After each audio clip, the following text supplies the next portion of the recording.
Clap! Hello! On se retrouve aujourd'hui pour une salve actu. La salve actu du mois d'août. Alors, accrochez-vous bien.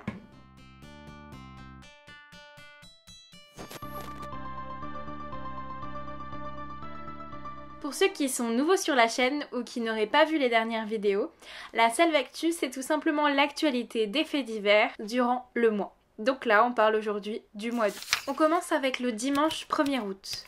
À 21h, un homme a foncé dans un arrêt de bus en voiture. Une femme de 45 ans ainsi que sa fille de 14 ans ont été touchées. Elles ont directement été prises en charge par les urgences. L'homme s'est enfui. D'après les informations en premier lieu recueillies par les enquêteurs, il semblerait que ça ne soit pas elle qui l'aurait voulu toucher, mais un autre homme qui était également à l'arrêt de bus. Le lundi soir, ensuite, vers 21h de nouveau, il s'est rendu au commissariat. C'est un homme de 25 ans qui nie avoir prémédité les faits, mais qui dit tout simplement qu'il s'est endormi au volant. Il a paniqué et il s'est enfui. Pour le moment, l'enquête n'est pas plus avancée que ça, en tout cas je n'ai pas plus d'informations. Comme d'habitude dans les salves actu, si vous souhaitez plus d'informations ou si vous souhaitez lire les sources que j'ai utilisées, elles sont toutes en barre d'infos. Au matin du mercredi 4 août, à Fumel, dans la rue de Sully, un homme est violemment frappé au visage avec un outil. Il a directement été transporté à l'hôpital le plus proche et puis ensuite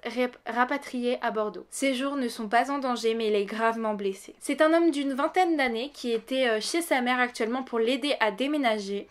Sa mère entretenait des relations assez froides et assez tendues avec ses voisins. La tension serait montée entre eux, le fils s'est fait insulter, il est donc parti chercher un pied de biche et en fait le voisin était plus rapide que lui et lui a asséné un coup. Les riverains ont littéralement dit qu'il pissait le sang.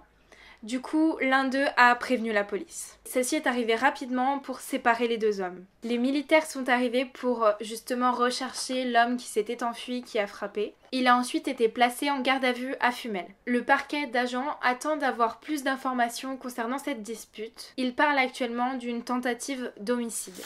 De nouveau mercredi 4 août, mais cette fois-ci dans l'après-midi, une femme de 26 ans de nationalité hongroise est retrouvée sur le sol inanimée. À côté d'elle, un couteau ensanglanté. C'est un père inquiet qui a donné l'alerte vers 13h30.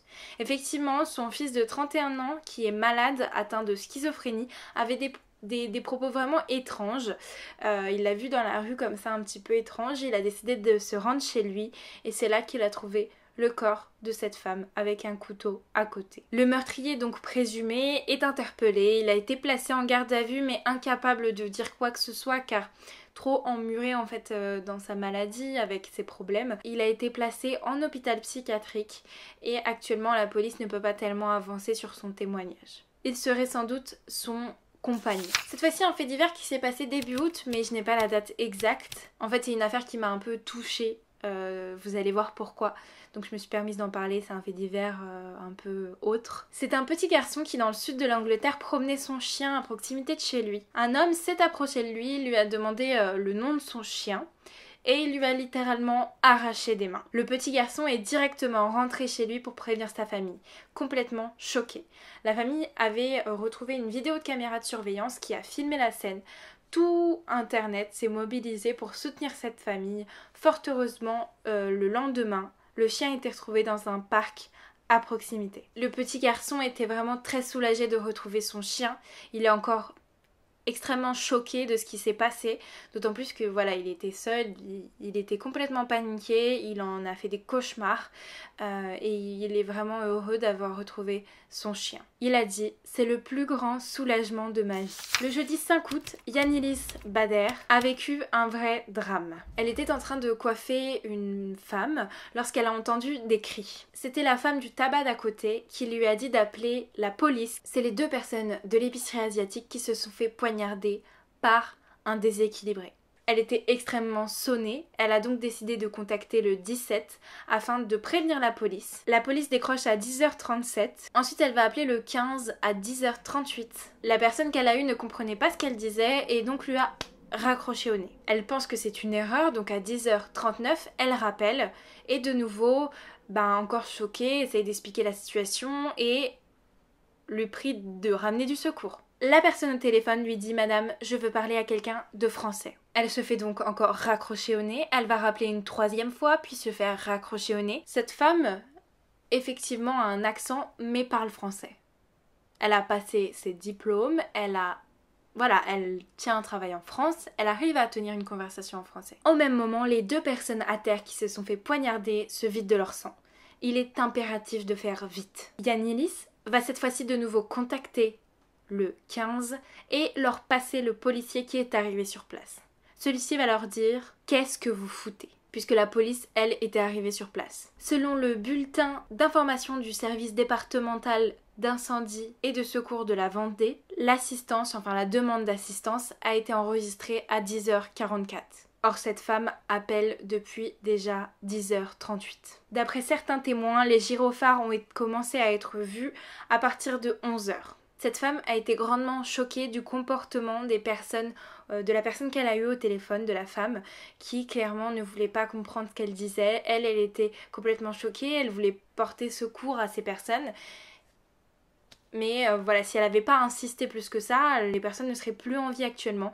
Et fort heureusement, elles le sont encore, elles ont réussi à être sauvées. Lundi 9 août, un prêtre âgé de 60 ans a été assassiné. Il avait accueilli un homme d'origine rouennaise qui avait participé à l'incendie de la cathédrale de Nantes. L'homme de foi avait décidé de l'accueillir pour le réinsérer, lui donner une seconde chance. Celui-ci était en situation irrégulière. Emmanuel Abeyisanga s'est dénoncé lundi en allant au commissariat. La police l'a interrogé, il a été mis en détention, mais pour le moment, ils ne peuvent rien obtenir de lui car il est en état de choc. Le prêtre Olivier Maître est une personne qui a voué sa vie aux plus démunis à les soutenir. Son enterrement s'est déroulé le vendredi 13 août. Beaucoup de monde était présent pour lui. De nouveau lundi 9 août, le corps d'Esther Dingley a été retrouvé par les enquêteurs de Luchon. Elle se trouvait en bas d'un piton rocheux. C'est son compagnon Dan Colgate qui l'a signalé. Celle-ci avait disparu depuis le 22 novembre 2020 dans les Pyrénées françaises. La jeune randonneuse britannique avait 37 ans. L'hypothèse de la chute accidentelle a été confirmée, elle a été retrouvée vraiment dans un état où en fait elle serait tombée avec son matériel sur elle. Elle devait contourner un pic à la sauvage, elle le réenvoyait sur WhatsApp. Elle devait passer la nuit dans un refuge et en fait son compagnon avec qui elle échangeait par appel, par téléphone, n'a pas eu de nouvelles pendant 3 jours d'elle, ce qui ne lui ressemblait pas. Il s'est donc directement inquiété. Il a alerté les autorités espagnoles qui ont déployé beaucoup de moyens pour essayer de savoir où elle est, de la retrouver. Le 22 juillet 2021, un promeneur a découvert un crâne près du chemin. Par la suite, l'ADN a démontré que c'était bien le sien et suite à ce témoignage, Dan, son petit ami, s'est vraiment rendu sur place et chaque jour a été cherché pour retrouver le corps de sa petite amie. C'était une grande aventurière qui croquait la vie à pleines dents. Ça faisait d'ailleurs 6 ans qu'elle voyageait en camping-car. Là, ils avaient décidé de se poser un petit peu. Elle est partie faire cette aventure seule et malheureusement, elle n'en est pas revenue. Mardi 10 août, un jeune adolescent de 14 ans s'est rendu au commissariat du Havre pour témoigner. Il a expliqué que pendant la nuit, sa mère s'était fait frapper par son ex-conjoint et qu'elle était encore sur le sol. La police s'est directement rendue sur place et a trouvé la femme par terre. Cette femme de 41 ans avait de nombreux hématomes et fractures. Elle a été directement prise en charge par les pompiers et hospitalisée. Son ex-conjoint de 42 ans a directement été interpellé le lendemain. Il a été placé en garde à vue et reconnaît les faits. Il a été déféré devant le tribunal jeudi 12 août et 25 jours d'ITT lui sont prescrits. Dimanche 25 août, à Chevilly-la-Rue, un homme de 40 ans et une femme de 20 ans ont été retrouvés morts dans un box. Ils auraient été tués par arme à feu. Ils étaient portés disparus depuis quelques jours et en fait ils ont été retrouvés dans le box de la mère de l'homme. La police pense que l'homme aurait tué la femme avant de se tuer lui-même. Ils entretenaient une relation, ils s'étaient rencontrés sur les sites de rencontres. Le lundi 16 août, le corps d'une fillette de 11 ans a été retrouvé. Elle faisait partie d'un groupe qui s'est fait surprendre par la marée montante. Elle avait disparu vendredi 13 août au cours d'une baignade au large de Méchères-sur-Gironde. En fait, lors d'un mouvement de panique, ils ont perdu la trace de la jeune fille. 3 enfants et un encadrant étaient en train de se noyer. Les secours sont intervenus pour les sauver, mais dans le brouhaha qui s'est passé, ils ont perdu la trace de la petite. Une enquête est ouverte pour parler de la sécurité qui encadrait le groupe. Savoir si vraiment les normes étaient respectées. De nouveau, lundi 16 août. Le directeur d'une colonie de vacances a été mis en examen pour viol. Une colonie organisée par les éclaireurs et les éclaireuses de France à l'étang de Bay, à Bazole. C'est une des animatrices qui a déposé plainte. Le directeur a 24 ans et elle 21 ans. Il l'aurait forcée à avoir des relations sexuelles pendant une nuit. Le directeur assure que la relation était consentante et qu'elle ment en fait tout simplement. Il a été mis en garde à vue, puis libéré sous contrôle judiciaire. Je tiens à préciser que les accusations de faux viol sont très faibles. Il existe très peu de données statistiques sur cela et elles ont tendance à être gonflées. Alors effectivement, cette femme peut mentir et en France, avant que ce soit prouvé, on est innocent. Mais comment prouver qu'une relation n'a pas été consentie quand il n'y a pas de preuves vidéo, de photos? Eh bien tout simplement la croire. Parce qu'en fait, si vous voulez croire une personne qui accuse, les gens vont se sentir écoutés et peut-être d'autres femmes ou d'autres hommes qui ont été abusés pourront parler. Ils sauront qu'ils vont être écoutés. Voilà, tout simplement quelque chose qui me tenait à cœur de le dire, donc voilà. Encore un fait le lundi 16 août. Le corps d'un homme est retrouvé en bas des falaises de Saint-Briac-sur-Mer. L'alerte avait été émise aux alentours de 17h. L'accès est très difficile, ce sont les pompiers qui ont été obligés d'aider à intervenir pour la police parce qu'en fait c'est très compliqué d'accès. L'homme a été découvert sur les rochers, il était de passage dans la station balnéaire et une enquête est ouverte pour déterminer les causes de son décès. Mardi 17 août, c'est la mise en examen du neveu de 22 ans de Rada Murder. Lundi 5 juillet, cette femme ne s'est pas présentée à son travail, alors directement ses collègues se sont inquiétés. Ils ont donc décidé d'aller à son domicile le soir, frapper, mais personne n'a répondu.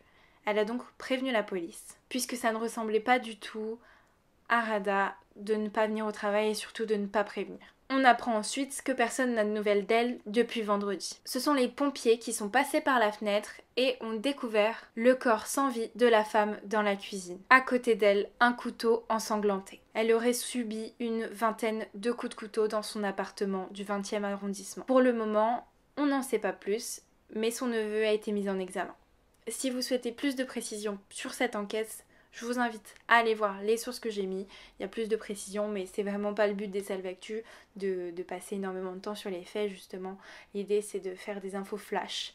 Voilà, pour ceux qui n'étaient pas là au début lorsque j'ai expliqué un petit peu le concept. D'ailleurs, je vous invite à aller voir les premières si ça vous intéresse. L'objectif, c'est simplement d'informer rapidement pour qu'on ait les infos des faits divers, ce qui se passe. Comme je vous l'ai dit, moi j'ai pas tendance à regarder la télé, donc forcément j'aime bien aussi écouter les choses qui m'intéressent tout simplement. Cette vidéo est maintenant terminée. Je vous invite à aller voir la vidéo précédente pour voter pour celle de la semaine prochaine. Voilà. Un père tueur ou encore un meurtre par amour, si je me trompe pas dans les titres. Voilà, donc n'hésitez pas à voter dans les commentaires. Je vous remercie d'avoir regardé cette vidéo. Regarde bien derrière toi. Allez, à bientôt. Prends soin de toi. Bye!